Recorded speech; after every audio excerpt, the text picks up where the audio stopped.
في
أرض حوران والقريطرة بتضرر محصولون من دولة الكويت إشراف الرحمة العالمية جميع الإصلاح الاجتماعي وتنفيذ جمعية حوران الإسلامية في إعطاء في مخيم كاشة في أرض القريشرة. جزاكم الله عنا كل خير إخواننا في الرحمة العالمية على مشروع دفء الشتاء لأبنائكم في الداخل السوري في مخيم عكاشة.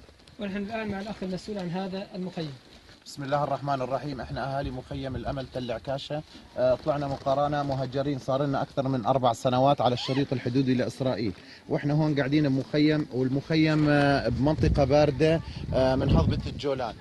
بنشكر جماعه، نشكر الرحمه العالميه جمعيه الاصلاح الاجتماعي دوله الكويت على هالمشروع بتقديم صوابي الغاز لاهالي المخيم، ونشكر جمعية حوران الإسلامية عطاء، الله يجزاهم ألف خير ويجعلها في ميزان حسنات. والصلاة والسلام على سيدنا رسول الله.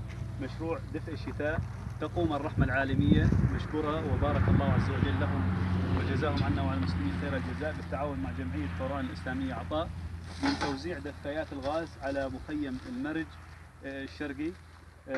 هذه الدفايات للتخفيف من معاناة إخواننا بهذا البرد وهذا الشتاء. طبعا يعني مستمرين الرحمة العالمية شركائنا في العمل بتقديم المساعدة لإخواننا المهجرين. نسأل الله عز وجل أن يبارك لهم في أموالهم وفي عيالهم على ما قدموا ويقدموا في إغاثة الشعب السوري المنكوب، والحمد لله رب العالمين.